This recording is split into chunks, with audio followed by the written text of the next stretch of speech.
Hoy tenemos nuestra segunda clase, segunda y última clase en este curso que se llama Doctrina del Espíritu Santo en la Iglesia de Dios. Ah, Vamos a reflexionar entonces en nuestra segunda parte. La primera parte, lo que trabajamos hace 2 semanas, no sé si se acuerdan, yo les hice una especie de como de introducción temática a nuestro, a nuestro curso. Y lo que voy a hacer ahora es dar un pequeño resumen de la semana pasada, solamente para que todos tengamos la misma idea. ¿Les parece?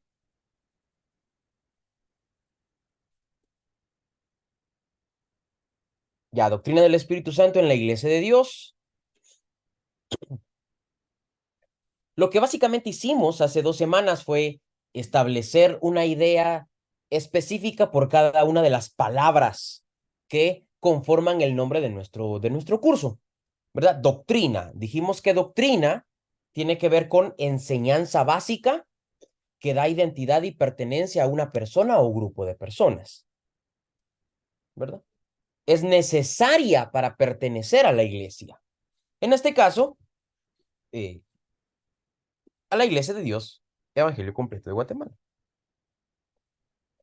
Hablamos también de el Espíritu Santo, y algunos hablaron de que el Espíritu Santo era la promesa, el consolador y todo lo demás.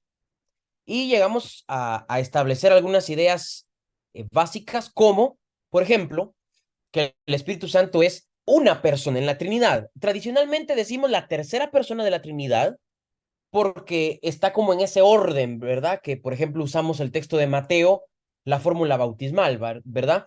Bautizándolos en el nombre del Padre, del Hijo y del Espíritu Santo.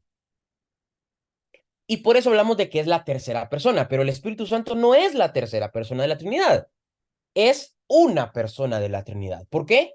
Porque el mismo texto bíblico, por ejemplo, tiene varios órdenes para hablar de estas personas.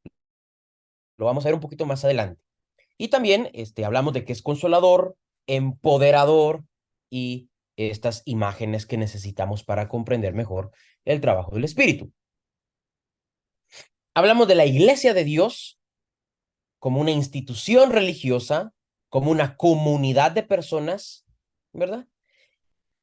Que tienen un fundamento central y es la declaración de que Jesús es el Cristo, de que Jesús es el Señor.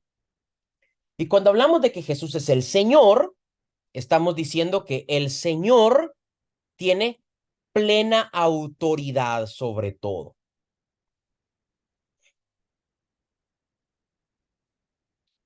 Y aquí, de nuevo, quiero afirmar esta idea de que es necesario creer, vivir, afirmar, enseñar de que Jesús es el Cristo, es el Señor. Eh, Producto de este tipo de modernidad en la que vivimos ahora, se han buscado alternativas para el título de Jesús, ¿verdad? Jesús es el maestro, es cierto, pero algunos están queriendo enseñar que Jesús es también amigo, cosa que es verdad, pero están queriendo poner estos términos alternativos por encima del término central de lo que es Jesús. Entonces, por eso decía hace 2 semanas, está bien que creamos que Jesús es amigo, es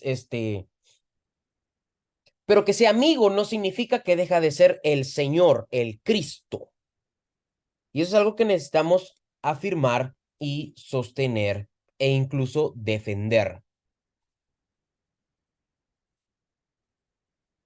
De nuevo, hablamos acerca de denominaciones. Quiero preguntarles, ¿cuál fue la idea central que aprendimos hace 2 semanas con relación a la iglesia y a las denominaciones? ¿Alguien que lo escriba en el chat? Que iglesia solo es una, la que fundó Cristo. Denominaciones son Ajá, muchas. ok, exacto. Es decir, iglesia cristiana, una sola.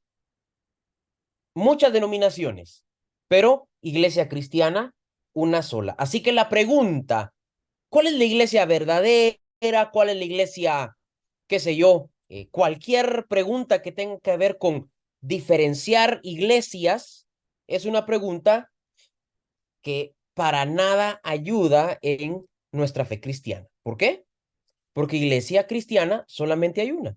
Es la iglesia que Cristo nos dejó. Denominaciones, eso sí, hay barbaridad, ¿verdad? Listo. Luego hablamos del pentecostalismo, de Pentecostés y de pentecostal. Eso es un concepto muy importante que necesitamos siempre considerar en nuestra fe cristiana, ¿verdad? Hablamos también entonces que el pentecostalismo es un movimiento, o retrocedamos, hablamos de que Pentecostés es una fiesta judía, es una de las tres fiestas más importantes en el calendario judío y en la religiosidad judía, junto a la Pascua, a la fiesta de los tabernáculos y a la fiesta de Pentecostés. En Pentecostés se celebra las cosechas, también se le conoce como la fiesta de las semanas. Se da gracias a Dios por las cosechas, por la lluvia que viene, porque se inaugura un tiempo de cosechas, ¿verdad?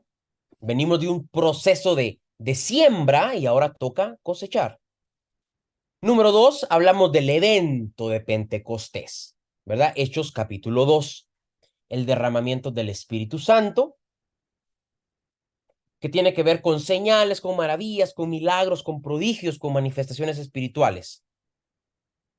El propósito de estas señales, de estas maravillas, de estos prodigios, de estas manifestaciones, es decir, es señalar, es testificar. Y aquí quiero poner un verbo más, proclamar. Que el Espíritu Santo está presente, está activo en la iglesia, pero no solamente en la iglesia, sino en el mundo.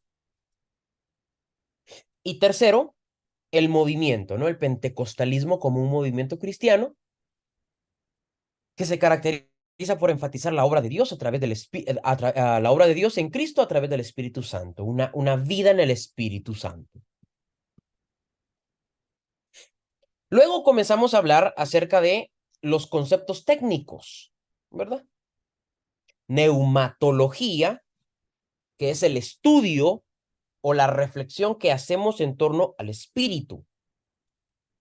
Hablamos de la Iglesia de Dios Evangelio Completo de Guatemala como una denominación pentecostal clásica. Y un detalle aquí que necesitamos considerar es una frase más. Una denominación pentecostal clásica de la santidad. Denominaciones pentecostales hay muchas, mis compañeros. Hay denominaciones carismáticas también, que también encajan dentro del pentecostalismo mundial. Hay denominaciones neopentecostales. Hay denominaciones pentecostales clásicas. La Iglesia de Dios entra en esta categoría que se llama pentecostal clásica. Pero dentro de los mismos pentecostales clásicos hay varios énfasis y varios grupos o subgrupos. Lo que ustedes y yo podemos aprender o afirmar en esta clase es que la Iglesia de Dios, ¿verdad? Con sus raíces en Estados Unidos y todo lo demás, es una iglesia pentecostal clásica de la santidad. Y ustedes pueden preguntar, ¿por qué de la santidad? Y quiero abrir el diálogo. ¿Por qué creen ustedes que es... ampliemos la pregunta. ¿Por qué la iglesia de Dios es pentecostal clásica, número uno? ¿Y por qué es de la santidad, número dos? ¿Alguien que quiera participar?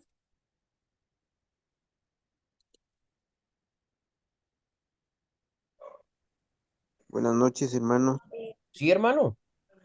Eh, yo creo que lo de clásico, pues entendemos que viene desde hace ya varios años, ¿verdad? Aquí en Guatemala, pues si no estoy mal, 94 por ahí. Ujú. Eh, ya mundialmente, pues ya hace más, ya hace más años, ¿verdad? Hace más años que está la iglesia de Dios. Ya de santidad, pues por, supongo que es en base a su doctrina que tiene que ver con esto, ¿verdad? Gracias, Juan. Gracias por tu participación. Alex también dice de la santidad por el movimiento de santidad que existía en ese entonces, el cual tiene aportes significativos en la perspectiva pentecostal. Sí, también, tanto Juan como Alex tienen cierta razón. María José dice, recuerdo que es clásica porque cree en la experiencia espiritual. Sí, la pregunta, María José, sería, ¿cuál experiencia? Podría ser un poquito más específica en tu comentario. Vamos a quedarnos con estas tres participaciones y vamos a hacer la construcción que que necesitamos hacer ahora. Primero, la Iglesia de Dios Evangelio Completo de Guatemala es una denominación pentecostal clásica. Sí, porque es vieja, es cierto, ¿verdad? Todo lo que es viejo puede volverse clásico, ¿cierto? Así que estamos bien. Pero específicamente, la Iglesia de Dios Evangelio Completo de Guatemala es una iglesia pentecostal clásica porque afirma que existe una tercera obra de gracia llamada bautismo en el Espíritu Santo, o que existe una experiencia específica, María José, que se llama bautismo en el Espíritu Santo, y que la evidencia de haber vivido este tipo de experiencia es hablar en otras lenguas. Por eso es pentecostal clásica.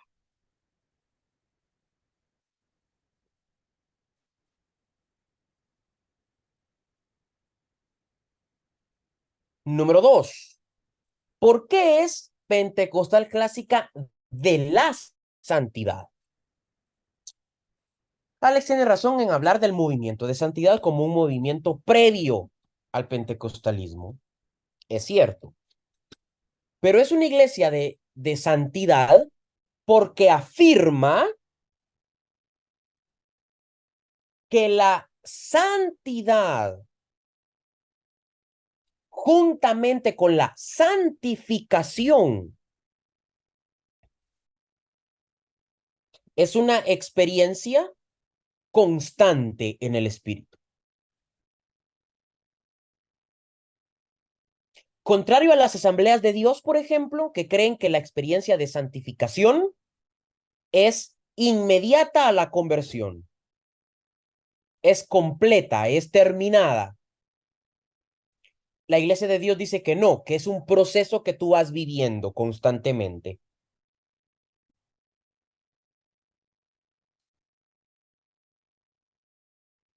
¿Me explico, mis hermanos, o quedó un poquito ahí difuso?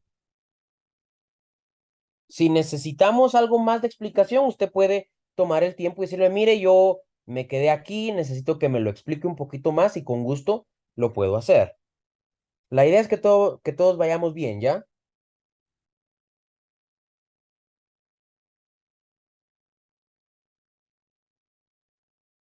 Ok, el Solo, silencio otorga.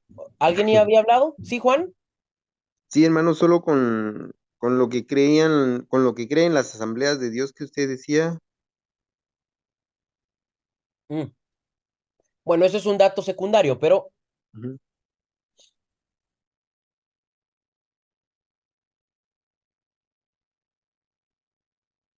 existen varias denominaciones pentecostales, ¿cierto, Juan?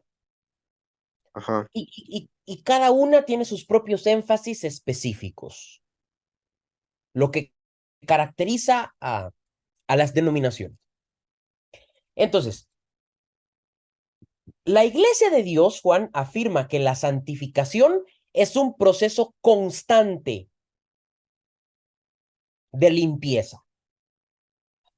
Es decir, te santificas hoy, te santificas mañana, te santificas pasado mañana, la siguiente semana, el siguiente mes, el siguiente año, porque es que un proceso.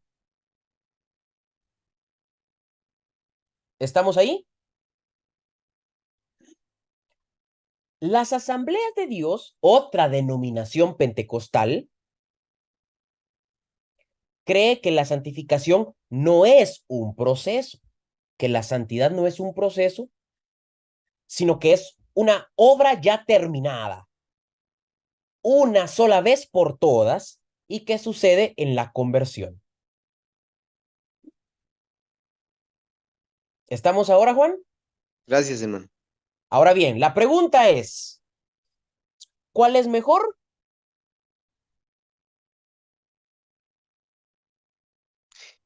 Según mi experiencia, creo que es mejor la que sea constante, porque a Ajá, veces fracasamos como cristianos.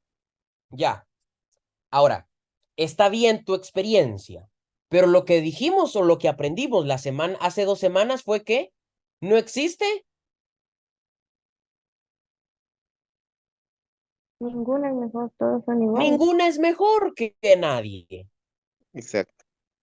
Que todas tienen sus características propias porque nacen en situaciones distintas, con influencias distintas. Así que la lucha por denominaciones, eso ya debería haber quedado atrás. Gerson, contanos, Yo tengo una pregunta. ¿sí? Creo que de cierta manera la respondiste hace unos segundos, pero ¿por qué es que será todo esto de las denominaciones? Porque para mí, hasta el día de hoy solo existía pentecostal y ya. Pero ahora nos dices de que hay pentecostal de esto, pentecostal de lo otro. Entonces, ¿hay una razón como tal en específico que hace que se dé todo esto? Sí, ya. ¿Cuál es la razón? Bueno, dependiendo desde qué punto de perspectiva queremos responder la pregunta, ¿cierto? Por ejemplo, si tomamos la perspectiva histórica para responder tu pregunta, podríamos decir, hay varias denominaciones porque en la historia se van formando grupos de personas que creen y que van creyendo algunas cosas específicas con otras personas, ¿verdad? Con otros grupos de personas. Entonces ven la necesidad de ir formando, y esto se va a escuchar no muy agradable, sus propios grupos. Va, esa es una forma histórica de encontrar la respuesta, ¿cierto? Que podés completarla con una forma más teológica, es decir, porque se van dando cuenta que grupos anteriores tienen inconsistencias en sus creencias. ¿Me explico? Por ejemplo, ¿por qué surge la reforma protestante, Juan? Gerson, perdón, porque los protestantes se dieron cuenta que los católicos tenían inconsistencias teológicas, errores teológicos. Y lo que había que hacer era corregir estos errores. Y luego podríamos buscar otras formas de respuesta que son un poquito más serias. Un asunto más humano es porque un hermano se peleó con el otro y se salió de la iglesia y formó la propia. ¿Me explico ahí? Ya. Los inicios de la iglesia de Dios, Gerson, se van, se explicarían más por el lado histórico. Es decir, los que fundan la iglesia de Dios se van dando cuenta que las iglesias donde eran miembros habían perdido mucho de un estilo de vida de santidad, precisamente. O eso es lo que aprendimos en historia. Que estas iglesias antiguas, llamadas bautistas o metodistas, habían perdido mucho este espíritu, este ser testigos de la fe cristiana, y se habían adaptado mucho a criterios culturales de Estados Unidos en aquel tiempo. Entonces, ciertos hermanos se dieron cuenta que había que retomar un estilo de vida más bíblico, más en santidad, y es así como surge la Iglesia de Dios históricamente. ¿Estamos, hermano? Entonces, depende desde qué punto de vista, qué lente vas a utilizar para encontrar la razón de las denominaciones. Muy bien. Glendy dice, ¿podría explicar nuevamente lo de clásica? Muy bien, Glendy. Las iglesias pentecostales clásicas son, podríamos verlas, las iglesias más antiguas dentro del movimiento pentecostal. ¿Me sigues ahí, Glendy? Son las iglesias más antiguas. Y estas iglesias más antiguas tienen enseñanzas características. La enseñanza central, identitaria, característica de las iglesias pentecostales clásicas es que el bautismo en el Espíritu Santo es una experiencia espiritual después de la conversión y que la evidencia de haber vivido esta experiencia es hablar en otras lenguas. Eso es la enseñanza central de las iglesias pentecostales clásicas. ¿Está un poquito más claro ahora, Glendy? Te escucho.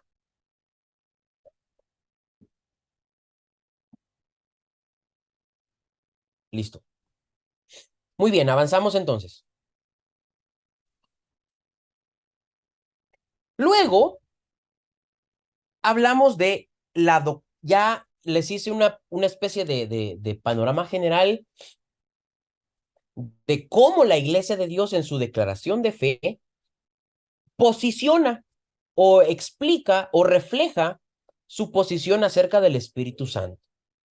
Y dijimos que la declaración de fe funciona como el credo que afirma las enseñanzas teológicas fundamentales de la denominación.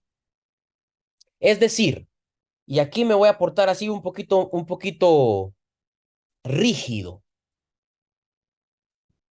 Si tú y yo no estamos de acuerdo con uno de estos artículos, porque no nos gusta, porque está mal escrito, puede estar mal escrito, no sé, pero si tenemos estas ideas que toman distancia considerable de la declaración de fe, entonces tú y yo no somos de la Iglesia de Dios, ¿verdad?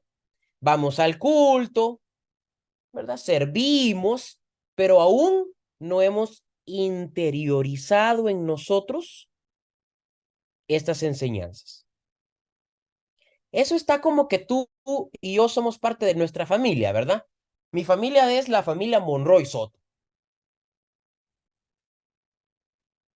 Entonces yo digo, mi papá es mi papá, mi mamá es mi papá, pero yo no les hago caso, yo hago lo que quiero, pues aunque me digan qué hacer, no lo hago.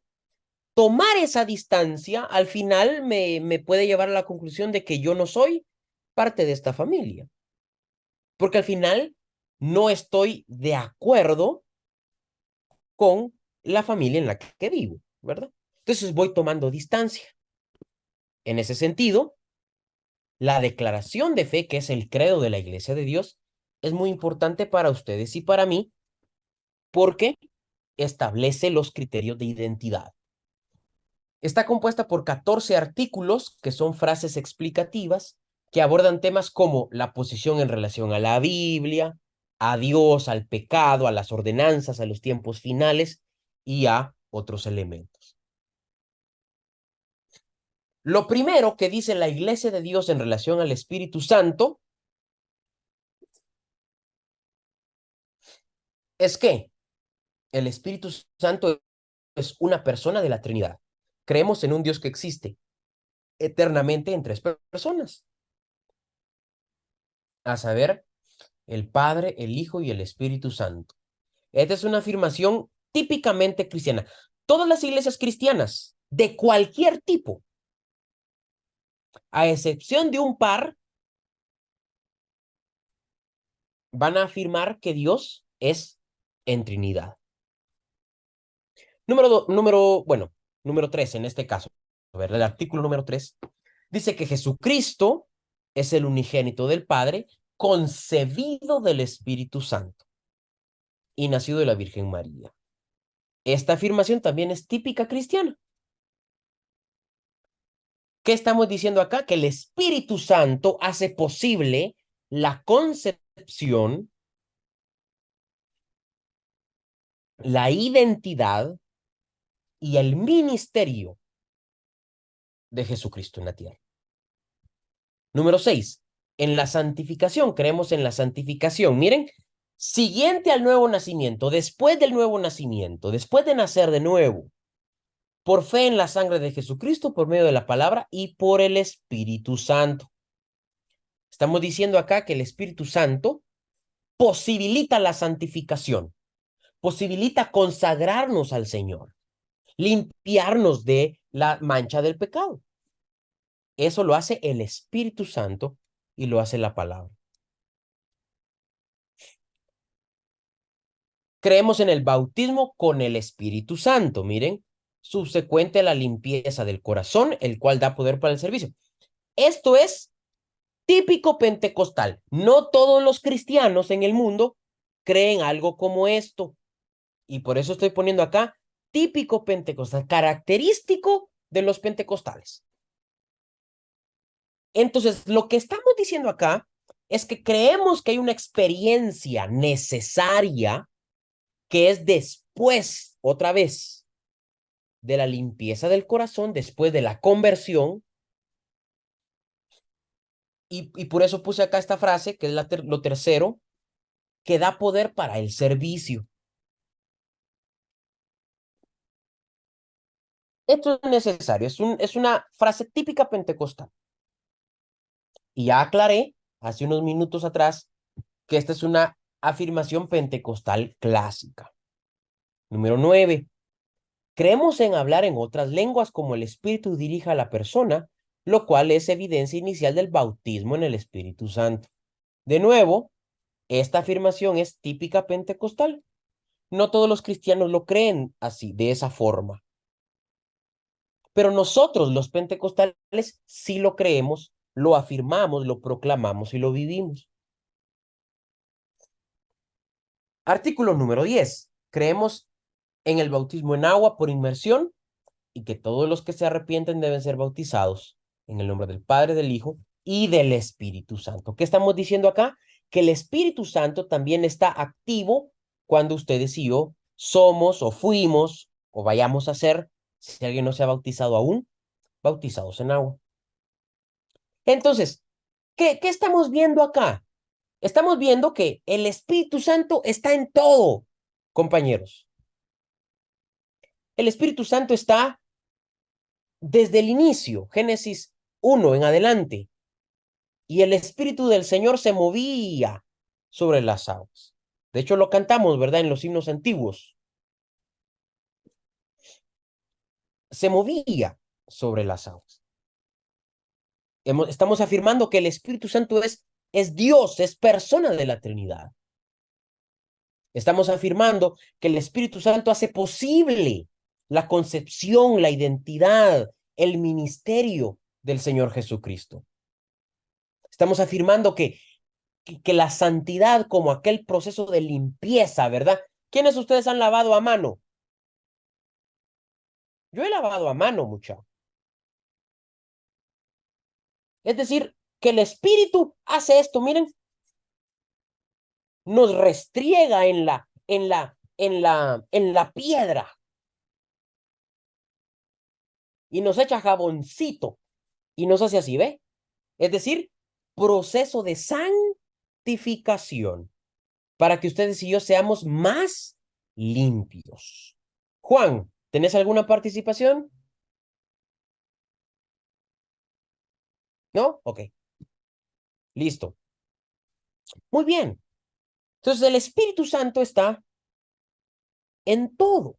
El Espíritu Santo está en la vida cristiana. De hecho, la vida cristiana misma es posible por el Espíritu Santo.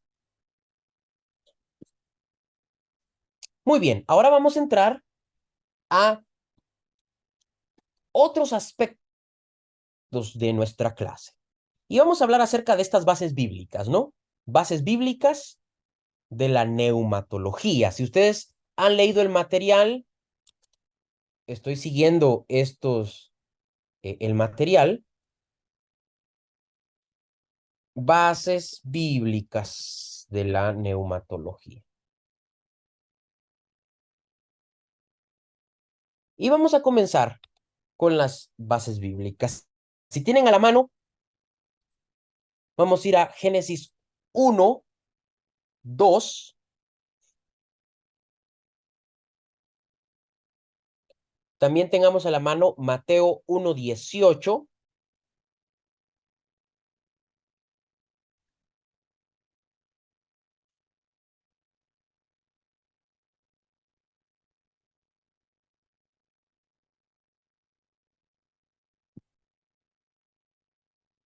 ¿Alguien que quiera leer Génesis 1, 2? Y que tenga también a la mano alguna otra persona, Mateo 1, 18. Génesis 1:2 dice, y la tierra estaba desordenada y vacía, y las tinieblas estaban sobre la faz del abismo, y el Espíritu de Dios se movía sobre la faz de las aguas. Ok, gracias. Génesis 1, 2 dice, y el Espíritu de Dios se movía sobre la faz de las aguas.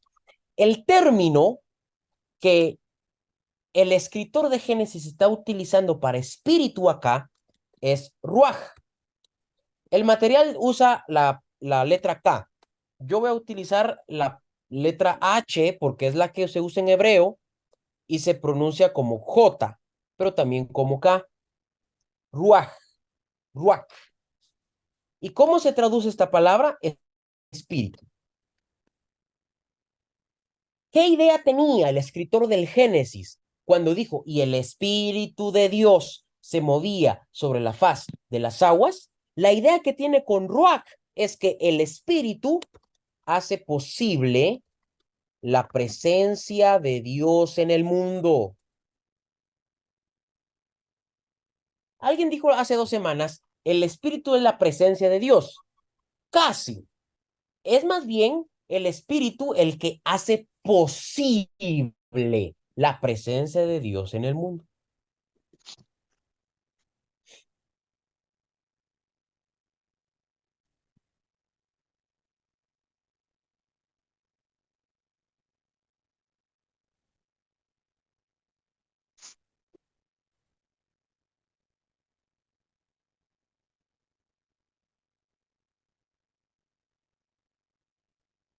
Entonces, hace posible la presencia de Dios en el mundo. En la antigüedad, el escritor del Génesis tenía esta idea de que Dios estaba sentado en el trono. Dios está sentado en su trono, ¿cierto? Pero como los judíos antiguos creían que Dios no podía o no debía, no debía dejar el trono porque es Dios, porque es rey, entonces Dios estaba en un movimiento constante. Este movimiento constante producía viento, producía una extensión de Dios que está en el trono.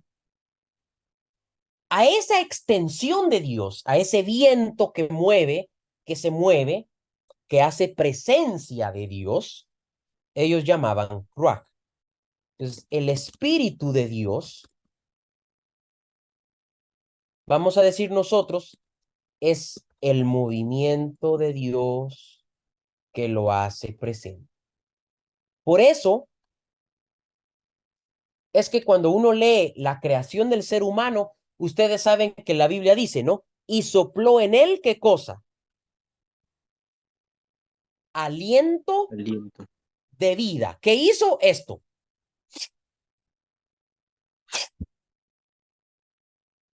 Sopló en el aliento de vida. Espíritu es entendido como soplo, como viento y también como vida. Vamos a Mateo 1:18 ahora. ¿Quién tiene a la mano Mateo 1:18? Amén. El nacimiento de Jesucristo fue así. Estando desposada María, su madre, con José, antes que se juntasen, se halló que había concebido del Espíritu Santo. Ok. Concebido del Espíritu Santo. La palabra en griego que utiliza el autor de Mateo es neuma, que también traduce espíritu, pero el escritor de Mateo ya tiene una idea un poquito más elaborada que el escritor de Génesis. El escritor de Mateo enfatiza en Mateo 1:18 que el Espíritu Santo no solamente hace posible la presencia de Dios en el mundo, sino que hace posible la concepción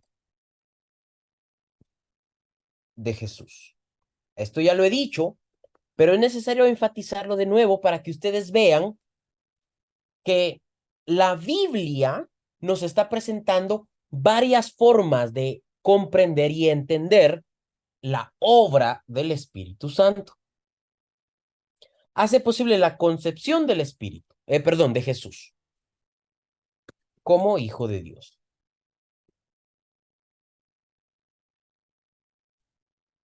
También tiene una idea de soplo, viento y vida, pero en este caso no solamente está hablando de, como les digo, de que hace posible la presencia de Dios, sino está enfatizando el poder de Dios.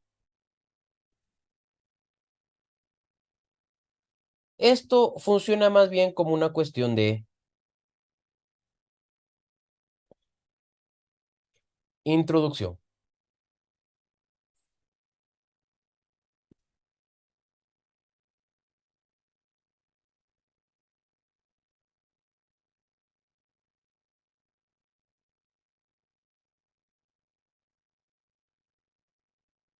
Luego el material nos hace un abordaje de la concepción del español y de algunas otras formas como el latín.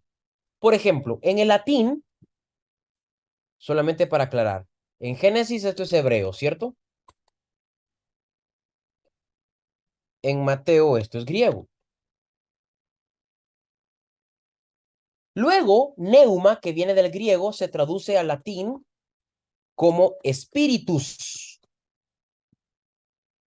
Y en latín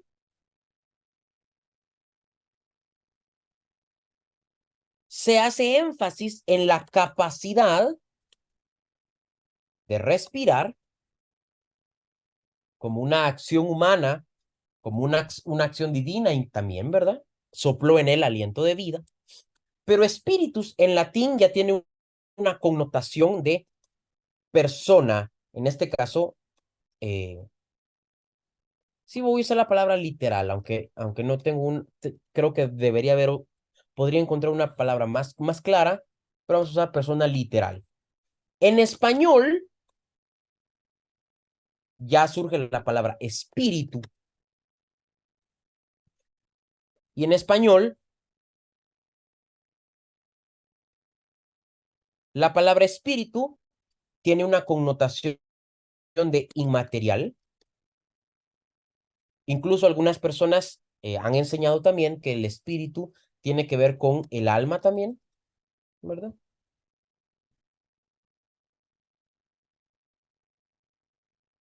Y desde el asunto filosófico, el espíritu es capacidad de razonamiento.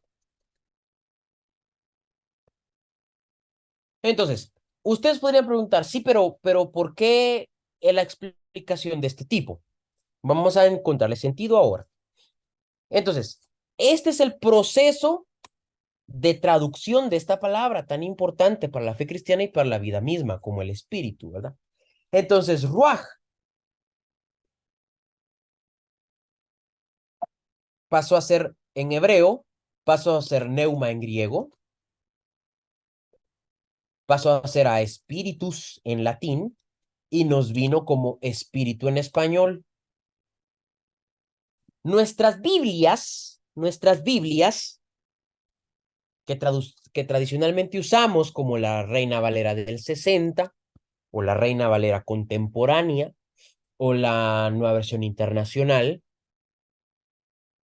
tienen mucha carga con la palabra espíritu del latín. Hay Biblias, por ejemplo,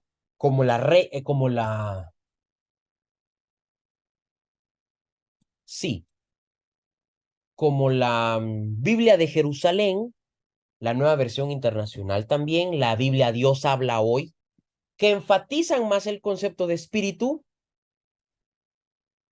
con Ruach, por ejemplo, o Neuma.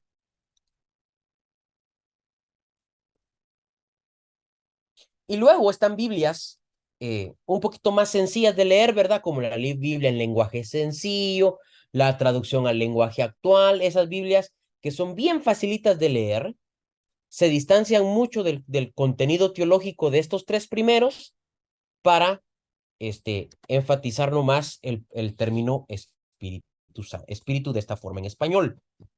Lo que quiero decirles es que depende mucho de ustedes qué Biblias quieren utilizar para estudiar mejor la palabra de Dios y la fe cristiana. Entonces esto ya queda a criterio de ustedes. Una Biblia que está más interesada en la fidelidad a los originales nos va a ayudar para profundizar mejor en nuestros estudios. Muy bien, vamos a pasar ahora, o vamos a terminar este aspecto bíblico, profundizando un poquito más en cómo el Antiguo Testamento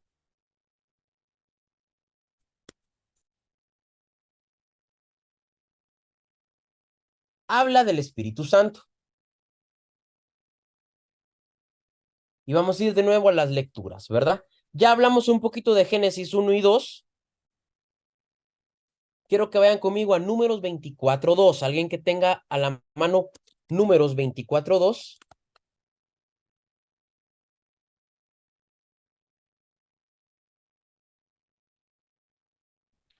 Amén. Números 24:2 dice, ¿Sí? y alzando sus ojos vio a Israel alojado por sus tribus, y el Espíritu de Dios vino sobre él. Ya. Excelente.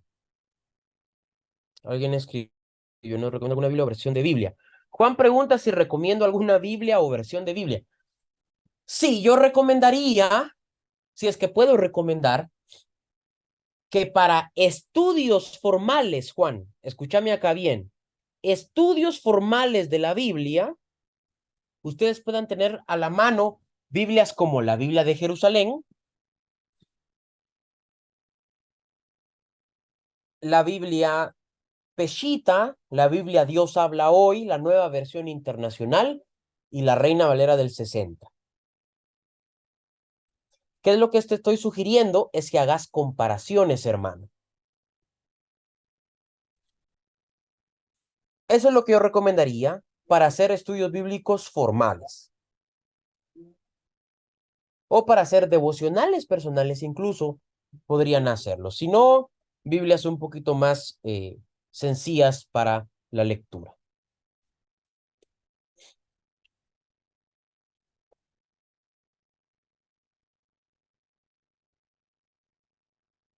Muy bien. El Antiguo Testamento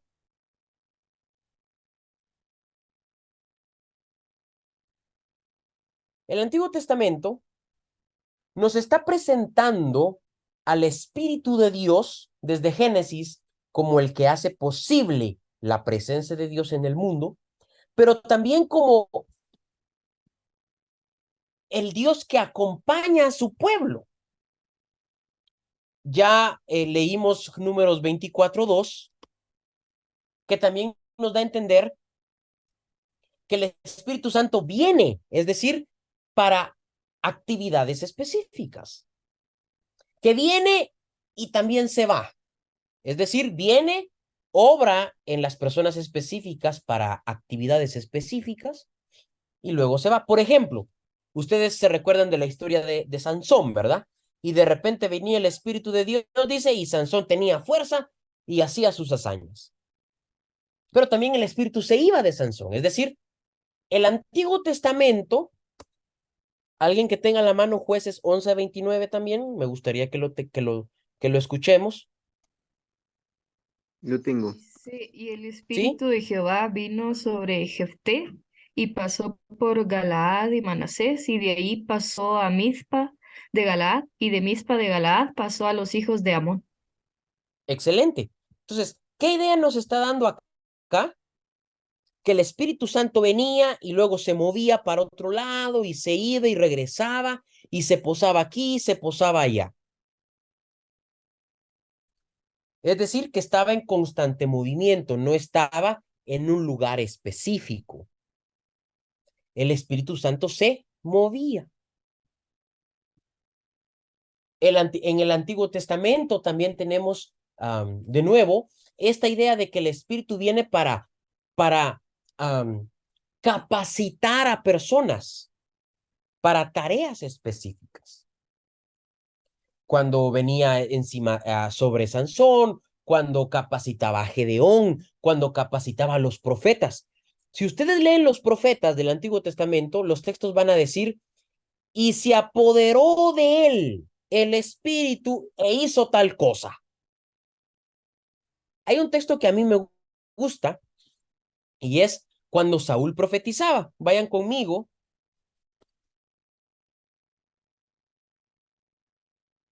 Sí, cuando Saúl profetizaba.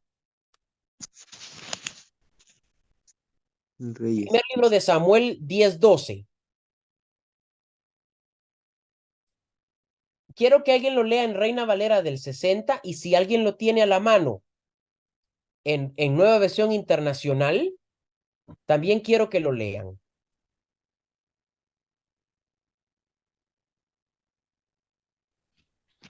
Primera de Samuel. Primer libro de Samuel 10. Y quiero que leas, hermano, específicamente del 9 al 10.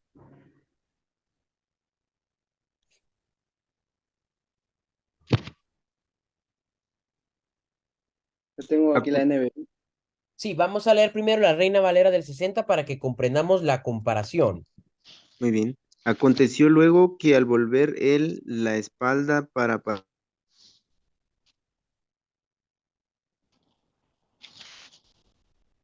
¿De nuevo?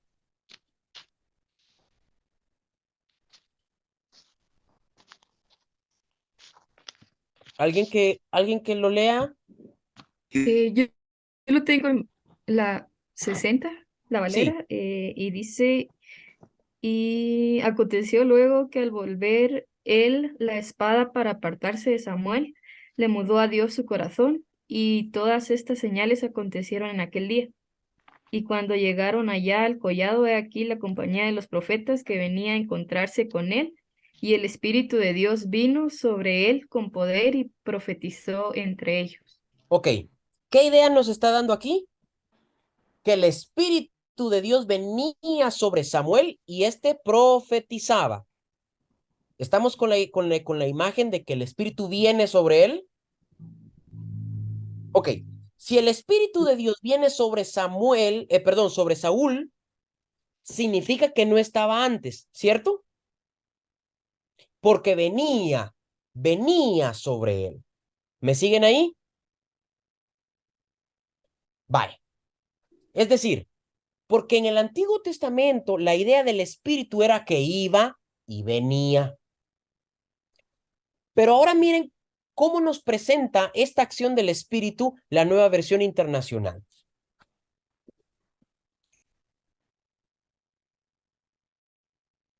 ¿Quién tiene la Nueva Versión Internacional? Yo lo tengo aquí. ¿Sí, sí, Glendy? Cuando Saúl se dio la vuelta para alejarse de Samuel, Dios le cambió el corazón y ese mismo día se cumplieron todas esas señales. En efecto, al llegar Saúl y su criado a Gibea, un grupo de profetas le salió al encuentro. Entonces el Espíritu de Dios vino con poder sobre Saúl, quien cayó en trance profético junto con ellos. ¿Cómo dice la última frase? Perdón. Quien cayó en trance profético junto con ellos. Ah, miren qué imagen tan bonita. La Reina Valera del 60 solamente nos dice que el Espíritu vino sobre Saúl y este profetizó. Pero la NBI dice, y vino el Espíritu de Dios y Saúl cayó en trance profético. Es decir, el Antiguo Testamento entendía que cuando venía el Espíritu sobre las personas, estas personas manifestaban algo corporal. ¿Me siguen ahí? Una expresión corporal de la presencia del Espíritu. Y luego esta persona hacía lo que tenía que hacer y luego el Espíritu se iba. ¿Estamos claros con esto? Ok. No, no, no muchos han respondido, pero por la fe creo que estamos claros. Hermano, sí tengo una duda. Dime, Por Nancy. ejemplo, lo que usted dice, lo que es por ejemplo, cuando el Espíritu Santo desciende, pues, no sé, ¿hay alguna manera de forma corporal de mostrarlo? O sea, más que todo puede intervenir en lo corporal, digamos, o en una persona físicamente, digo yo. Sí, claro que sí. ¿Sabes por qué? Ajá, Porque el cuerpo es importante en la vida nuestra, ¿o no? sí. Es decir, les voy a hacer una pregunta bien tonta. Si no tenemos el cuerpo, ¿dónde estamos? ¿Dónde nos ponemos? Pues no sé. Exacto. No sabemos porque ¿dónde ponemos el alma? ¿Dónde está nuestro espíritu? ¿Dónde está nuestra mente si no tenemos cuerpo? Ujú, es cierto. Entonces, el cuerpo es una dimensión importantísima del ser humano, Nancy. Entonces, cuando viene el espíritu, puede haber alguna manifestación corporal. Tal vez no siempre va a haber la misma o lo mismo que otra persona, pero va a venir sobre nosotros y como nosotros somos esto que somos este cuerpo, somos esta mente, somos esta alma, somos este espíritu humano, entonces el espíritu se manifiesta en todas estas dimensiones de la vida humana. Gracias, gracias. ¿Ok? Listo. Gracias a ti. Muy bien. William preguntaba, ¿en qué fecha se escribió nuestra declaración de fe? Buena pregunta. La declaración de fe se escribió en 1948. Déjame ver mis apuntes porque eso sí no lo tenía ahorita a la mano para responderlo facilito. Déjame ver acá.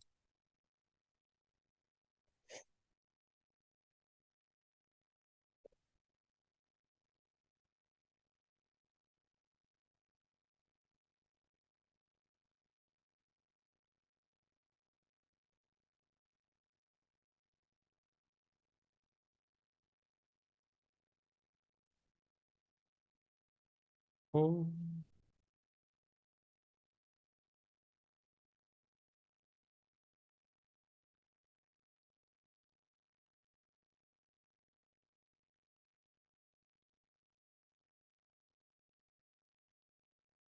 Ahí está. Sí.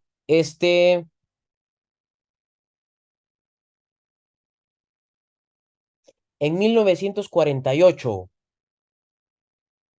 Específicamente, William, el 25 de septiembre de 1948. Siguiendo con tu pregunta y otra duda, ¿los principios doctrinales se escribieron juntamente con nuestra declaración de fe? ¿Quiénes escribieron estas normas que rigen la Iglesia de Dios? Sí. Los principios doctrinales se habían escrito juntamente con la declaración de fe, porque antes la declaración de fe, William y todos, en su primera versión era una lista gigantesca de enseñanzas características.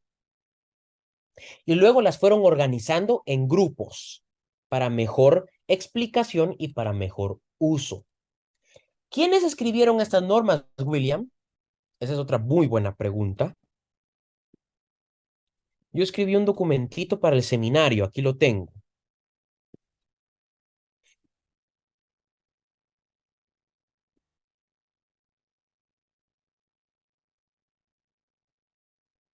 Aquí está, mira.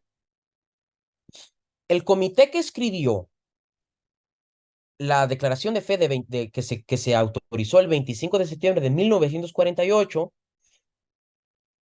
fueron James Slay, R. Polk, Glenn Pettyjohn, J.L. Goins, James Cross, Paul Walker, R.P. Johnson, E.M. Ellis y R.C. Mansi. Todos estos señores eran, algunos ya murieron, eran pastores y ministros de la Iglesia de Dios de aquel tiempo. Ahora, se escribió William en 1948 como en la versión que tenemos ahora. Pero todo esto viene en un proceso de redacción, incluso desde los inicios de la Iglesia de Dios, a partir de 1896. Entonces, la declaración de fe es producto de esta tradición histórica de la Iglesia de Dios. Muy bien, avanzamos entonces. Vayamos ahora,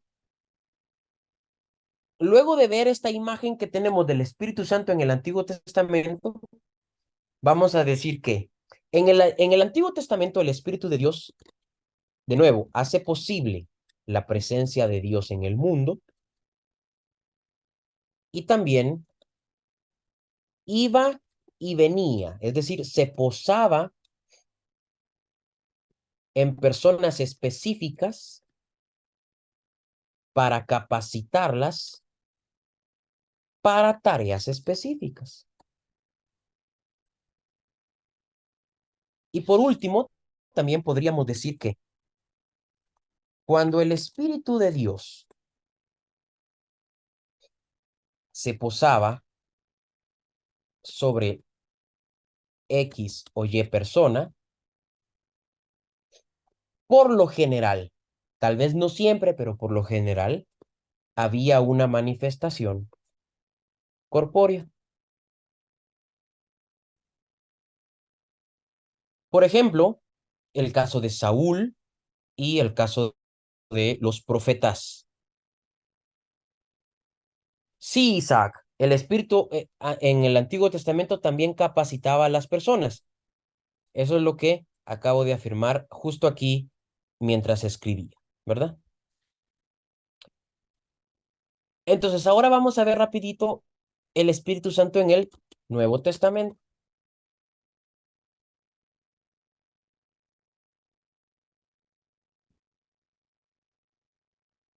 Para esto quiero pedirles que tengan a la mano específicamente Juan 14. Ya hablamos de Mateo con el tema de la fórmula bautismal al principio, con el tema de la concepción de Jesucristo, ¿verdad? Pero vamos a hablar un poquito de Juan 14. Específicamente,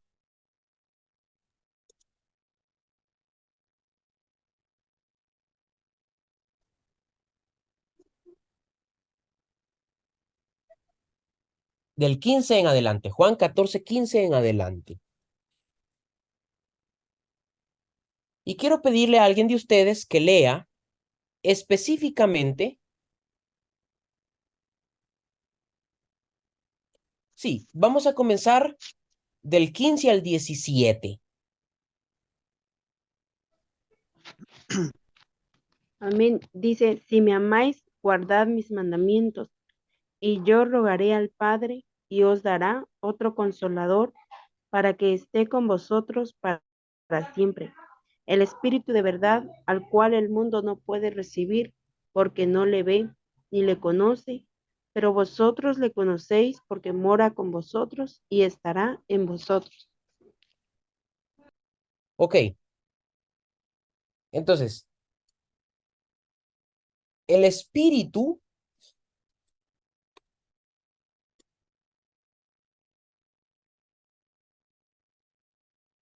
según Juan 14, tiene la función o hace la obra de consolar, es consolador. Viene del término griego paracletos. Paracletos. Y el término paracletos se traduce el que está en lugar de o el que acompaña. Voy a hacerles una pregunta que les va a parecer un poquito confusa.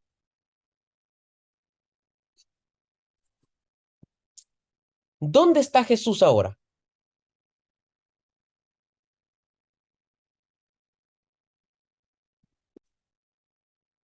Jimmy, si estás hablando, tu micrófono, hermano, por si A quieres la responder. diestra del Padre. A la diestra del Padre,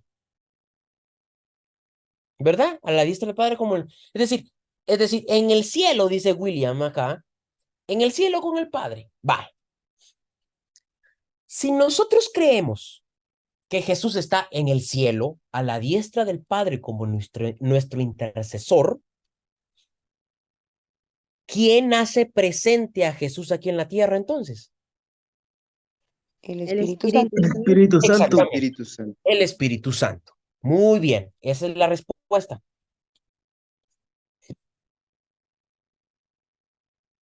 Esa es la respuesta. En el Antiguo Testamento, el Espíritu hace posible la presencia de ¿quién? De Dios, ¿cierto? En el Antiguo Testamento, en el Nuevo Testamento, perdón, el Espíritu hace posible la presencia de Jesucristo también. La presencia de Jesucristo. Y eso es muy importante porque como consolador,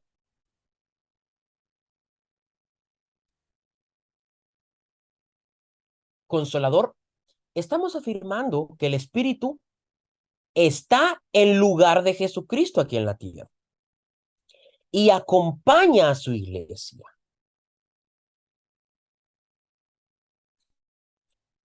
Entonces, algunos de ustedes y yo podríamos preguntarnos ahora, sí, Jonán, pero la Biblia también dice que donde dos o tres estén en mi nombre, ¿qué dice Jesús?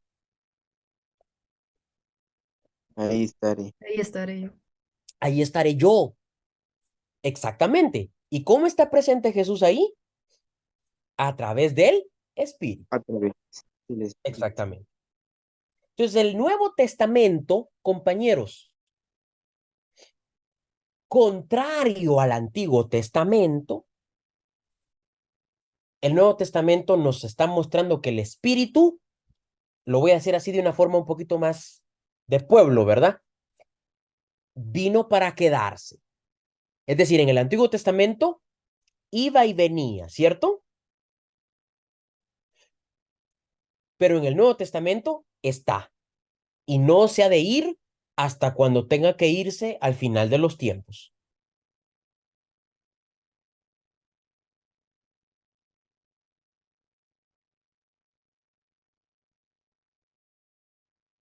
Nos dejaré huérfanos, dice Jesucristo. Versículo 18. El Consolador, el Espíritu, estará con ustedes. Muy bien. Hemos terminado este análisis bíblico muy básico porque el tiempo no da para profundizar tanto. Muy bien.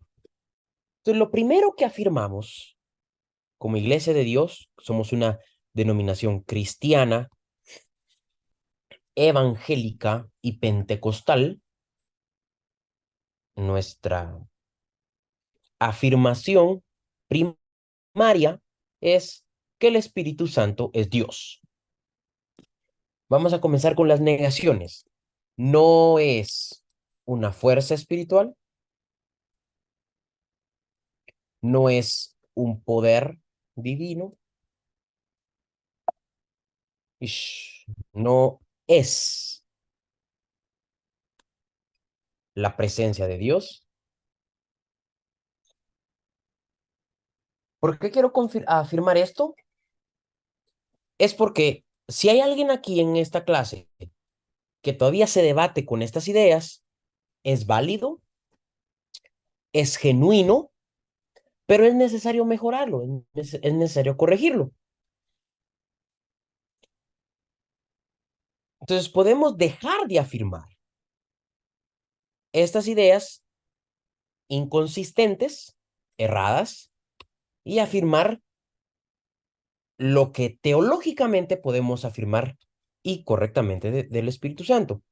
Es una persona divina de la Trinidad y es plenamente Dios. Ustedes y yo podemos decir, sí, pero esto es básico, Jonán, eso ya lo sé, pero es necesario.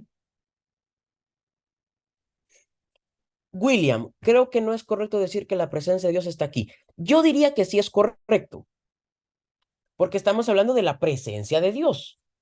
Ahora, no estamos hablando del Espíritu como la presencia de Dios. En ese sentido, la presencia de Dios está en este lugar, en todo lugar, ¿verdad? Porque la presencia de Dios, al final, lo que afirmamos teológicamente, aunque no siempre estamos conscientes de esto, es que cuando decimos que la presencia de Dios está aquí, lo que estamos diciendo es que Dios está presente, que Dios se hace presente. Lo que no es muy correcto decir, William, es decir, más bien que el Espíritu de Dios es la presencia de Dios, porque entonces estamos haciendo del Espíritu una fuerza impersonal y eso no sería muy válido. Alex, contanos.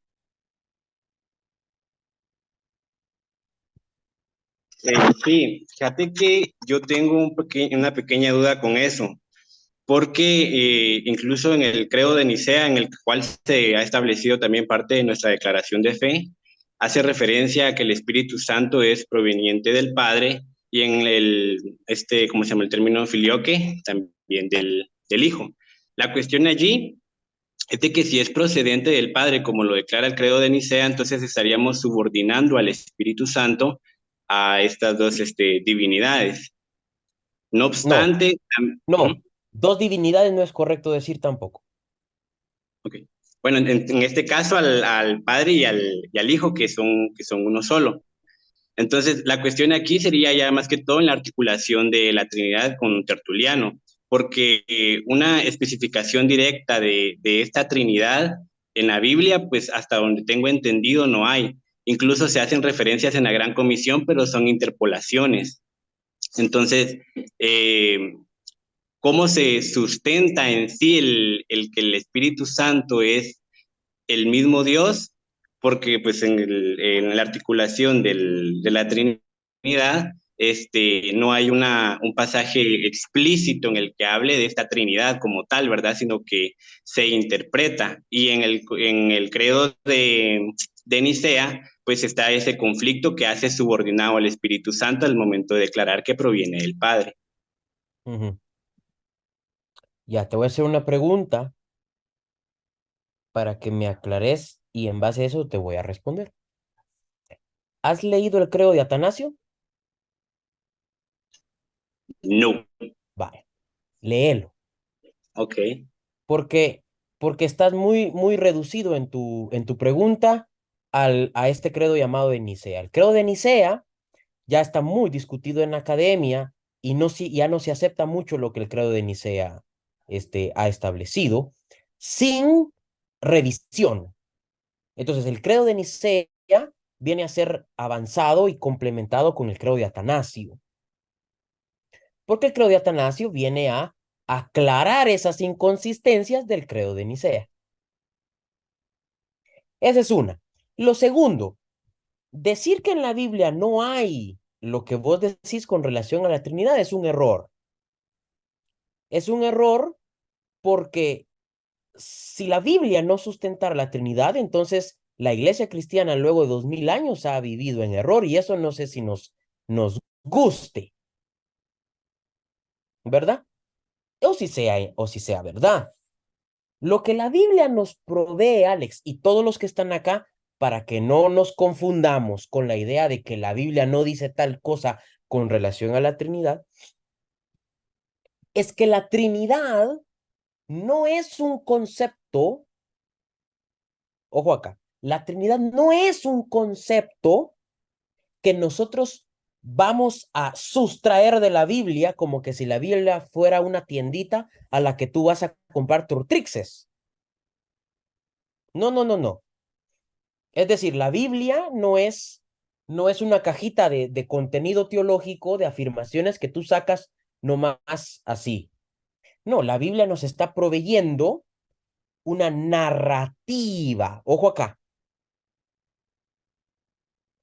Nos está proveyendo una narrativa, una experiencia espiritual de un pueblo llamado Israel en el Antiguo Testamento y de un pueblo llamado Iglesia en el Nuevo Testamento. Y desde esta narrativa, Alex y todos, nosotros los que estudiamos la fe cristiana, vamos discerniendo la verdad divina. Entonces, un ejemplo básico.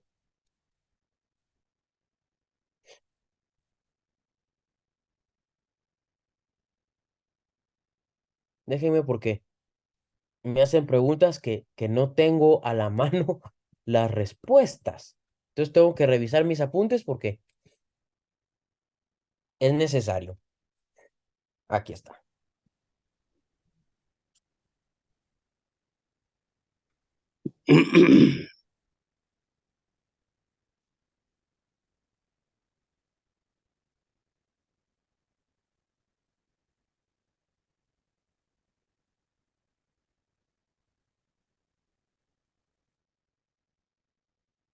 Alex y todos, vayamos rápidamente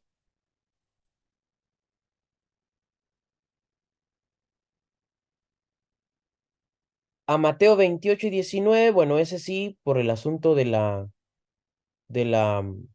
fórmula bautismal.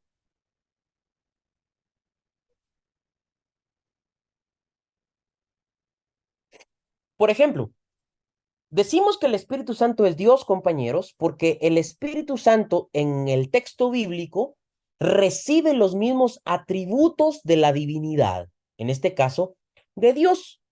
Por ejemplo, como dice aquí está escrito, miren, la deidad del Espíritu Santo puede probarse por medio de una cantidad considerable de pasajes bíblicos.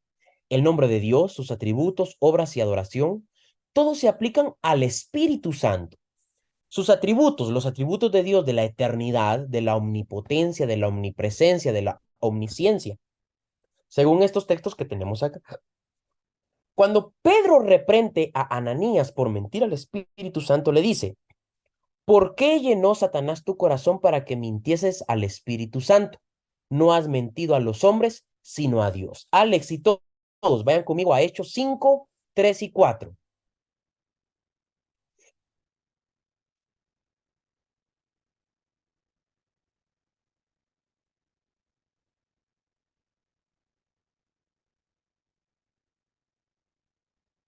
Alex, ¿estás por ahí? Hechos capítulo 5, Ajá, 3 y 4. Léelo, por favor. muy bien.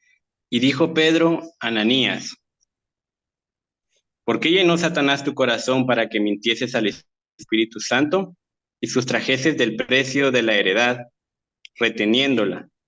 no se te quedaba a ti y vendida, no estaba en tu poder porque pusiste esto en tu corazón. No has mentido a los hombres, sino a Dios. Vaya. Mira cómo la narrativa del texto te está diciendo que Pedro le dice a Ananías, ¿le has mentido a quién? Al Espíritu. Y luego le dice, no has mentido a los hombres. ¿Has mentido a quién? A Dios. Adiós. Es decir, ¿qué está haciendo Pedro? Está diciendo, ok, el Espíritu Santo es Dios. Ahora, la pregunta de Alex, compañeros, no es tan fácil de responder como lo que estoy tratando de hacer ahorita. Lo que pasa es que el tiempo no da para tanta cosa. Lo que estoy diciendo es que, por ejemplo, lo que dice Gerson tiene razón. Hay doctrinas explícitas y hay doctrinas implícitas en el texto. El detalle acá es que conceptos como Trinidad, que son altamente teológicos, se han desarrollado de nuevo en la historia.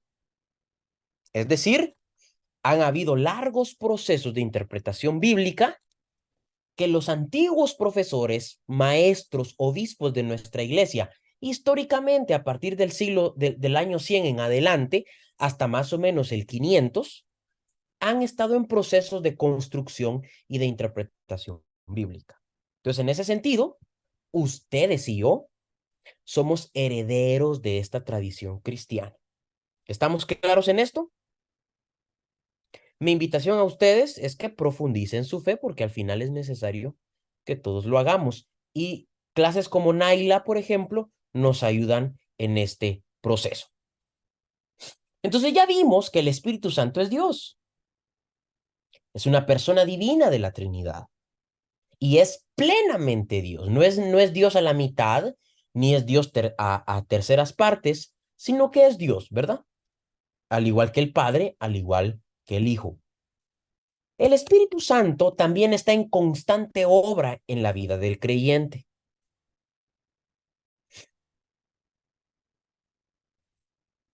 En este sentido, ya podemos ver que el Espíritu Santo hemos visto que es consolador, pero a mí me gustaría que esta noche podamos afirmar que el Espíritu Santo hace posible la vida cristiana. El Espíritu Santo es el fundamento de una vida que da testimonio de Jesucristo.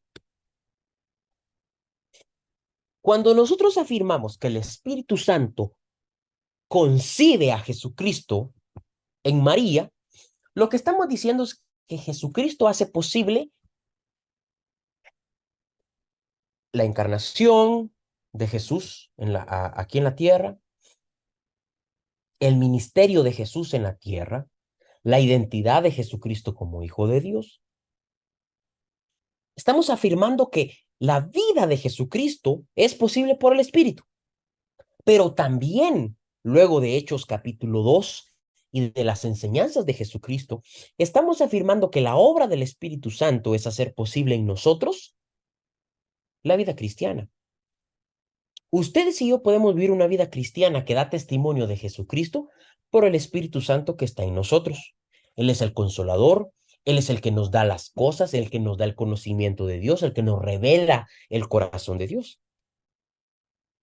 Entonces el Espíritu Santo es más que algunos reduccionismos. Por ejemplo, hay gente que comete el error de reducir tanto el bautismo en el Espíritu como la obra del Espíritu al hablar en lenguas.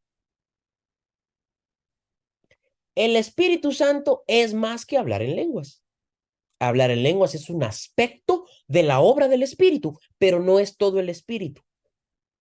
Por ejemplo, vayan conmigo a Romanos capítulo 5, versículo 5. Y ya que Leslie está muy pendiente de la clase, esta noche le voy a pedir que lea Romanos 5:5.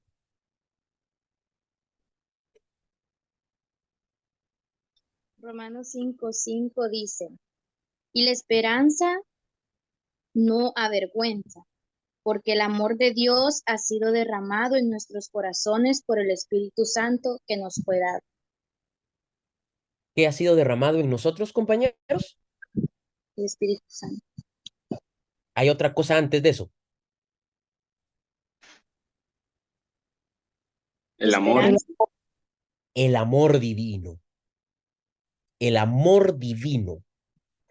Hemos recibido el amor divino por el Espíritu Santo que se nos ha dado. Entonces, la obra del Espíritu, compañeros, es una obra constante que nos invita a vivir y a practicar el amor divino. La pregunta, ¿qué poder recibimos cuando somos bautizados en el Espíritu? La respuesta es el poder del amor divino. Va que es bien sencillo. Hasta romántico sonó eso. Pero es el amor divino lo que recibimos cuando el Espíritu Santo está en nosotros y con nosotros. Entonces, no es solamente, voy a usar una imagen que no es la más correcta, pero miren, pues, no tengo otra, va así. La mente también es muy limitada. Nos dan poder, es decir, nos dan un arma, ¿va? Cuando ustedes y yo tenemos poder, pero no sabemos cómo usar ese poder, cometemos el error de mal usar ese poder, ¿cierto? Por eso es que ustedes van a ver gente que dice que es bautizada en el Espíritu, que tiene el Espíritu, que es bien espiritualón, pero no sirve. Está como empachado de poder, ¿cierto? Está como atiborrado, pero no sirve, no ama. ¿Por qué? Porque solamente tiene poder, solamente tiene una fuerza en bruto. Pero cuando somos llenos del poder divino, del amor divino, entonces tenemos el poder del amor, el poder del servicio. Entonces necesito, desde mi posición de facilitador esta noche, que ustedes y yo lleguemos a la conclusión de que tener el Espíritu, ser llenos del Espíritu, significa vivir una vida en amor, que refleje que hemos recibido el poder del amor divino. Entonces quiero invitarlos a que fomentemos una vida de amor. Otro día en otra conferencia vamos a profundizar qué es recibir el poder del amor divino. Muy bien. Los roles del espíritu. Los roles del espíritu ya los hemos visto también de manera indirecta. Lo primero, no es lo primero porque es lo primero que hace él, sino lo primero que vamos a mencionar. Es maestro. El Espíritu Santo es maestro. Dice la Biblia que él les enseñará las cosas, dice Jesucristo. No solamente es maestro, es consolador, ya lo hemos visto en la clase anterior y hoy también, antes de nuestro receso, creo. Pero también es testigo. Y esta palabra me gusta a mí, es testigo.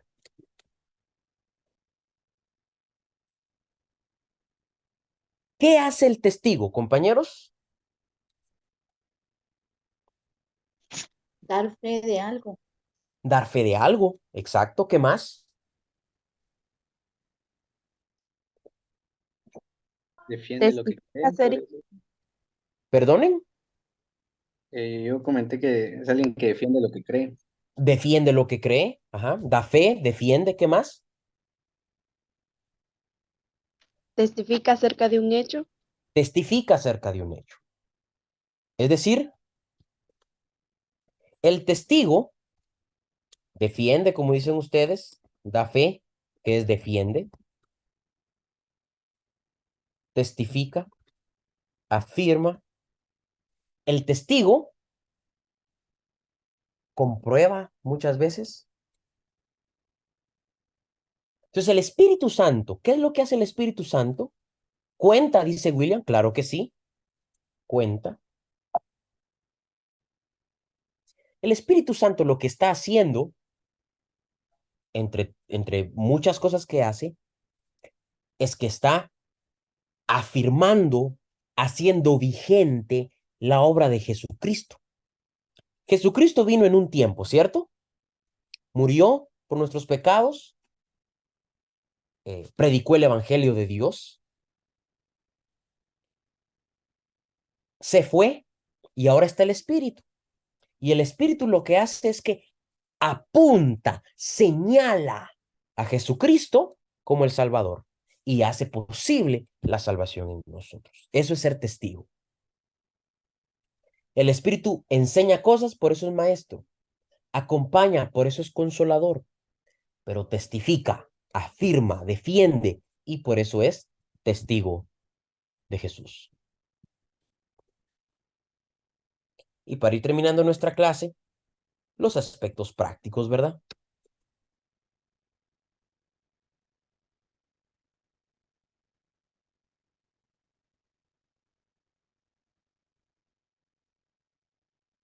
El material que estamos utilizando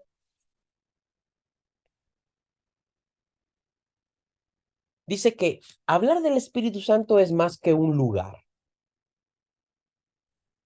Es decir, el Espíritu no está supeditado, no está reducido, no está encerrado en un lugar específico. ¿Qué dice Génesis 1:2? Y el Espíritu se movía sobre la faz de las aguas. Es decir, el Espíritu Santo está en todo lugar.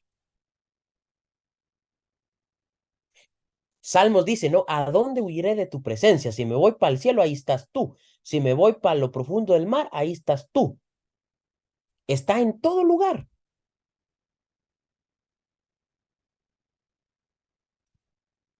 Sigue moviéndose, está presente. ¿Recuerdan lo que la conversación de Jesús con la mujer samaritana? La mujer samaritana le pregunta a Jesús, Maestro, ¿dónde debemos adorar? Unos dicen que por allá por Jerusalén, otros dicen allá por el monte no sé dónde, algunos dicen allá por el volcán Pacaya, otros dicen que mejor allá en la playa de no sé dónde. No le dice Jesús, le dice, el lugar no importa. ¿Por qué? Porque Dios está en búsqueda, o en busca, perdón, o sí, está buscando adoradores en espíritu, es decir, no supeditados a lugares concretos, porque ahora el lugar no es el templo necesariamente, no es el monte, no es el volcán, no es la playa, no es el carro, sino el lugar ahora es uno, en espíritu y en verdad, en espíritu y en verdad.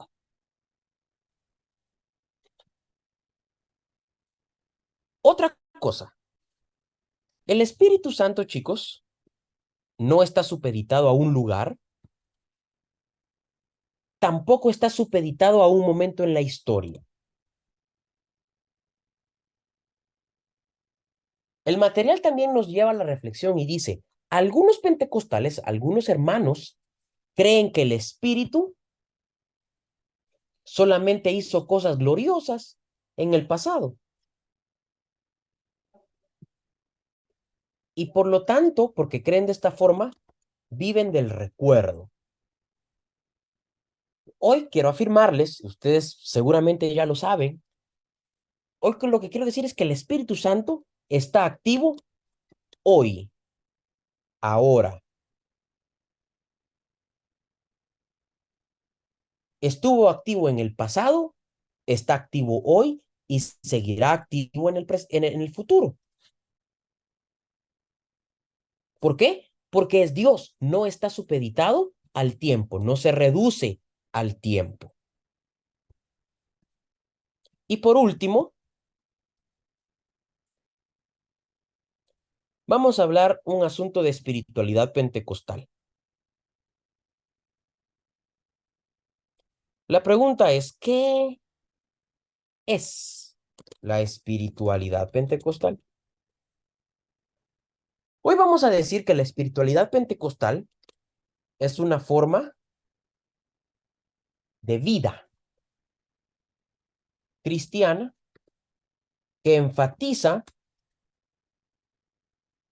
tres acciones. Primero, creer correctamente.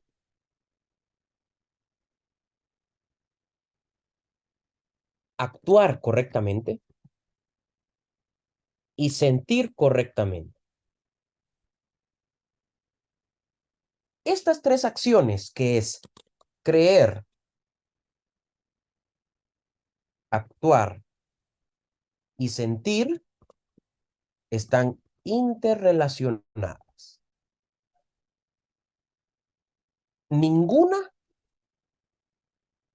puede ser sin la otra. Y aquí, por ejemplo, lo que preguntaba Nancy, ¿qué ondas con el cuerpo, no? Es precisamente, los pentecostales creemos que Jesucristo es el Hijo de Dios, el Salvador del mundo, que el Espíritu Santo es Dios, que está activo en la historia humana y que hace posible la vida cristiana. Actuamos de una manera consecuente con lo que creemos, ¿verdad? O tratamos de hacerlo, a ratos nos cuesta, pero hacemos la luchita.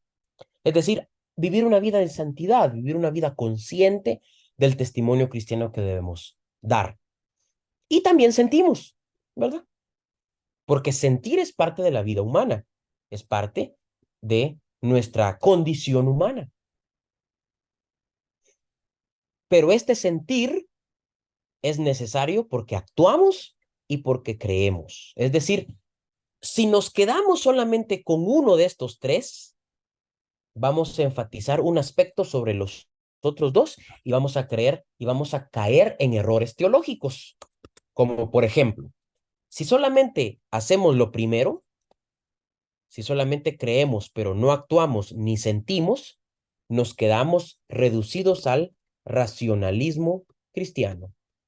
Es decir, la fe es solamente una afirmación mental. Una afirmación mental seca e incluso muerta. Si solo nos quedamos con lo segundo, nos vamos a quedar con un activismo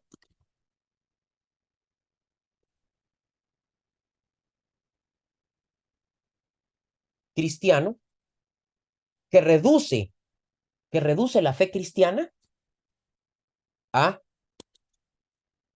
una práctica, un activismo, y la iglesia se convierte en una ONG. ¿Es la iglesia, compañeros, una ONG? No, ¿verdad? Nos quedaremos en pura actividad social. Y el evangelio no es eso.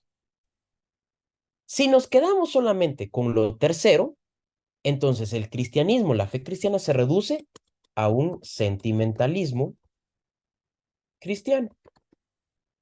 Es decir, la fe cristiana se reduce solamente al sentimiento. Y tampoco es eso. La fe cristiana no es eso. Por eso es que la espiritualidad pentecostal, que está basada en una vida en el Espíritu Santo, afirma las tres. Y afirmamos las tres porque creemos, porque actuamos y porque sentimos y damos testimonio de una vida en el Espíritu. Muy bien, faltan 2 minutos. ¿Algún comentario final? Y si no, le damos el tiempo a Shenry que nos despida o que haga los comentarios finales. Es para mí un privilegio haber compartido con ustedes. Si creen que les puedo servir en el futuro, pues Estoy a las órdenes. Dios los bendiga.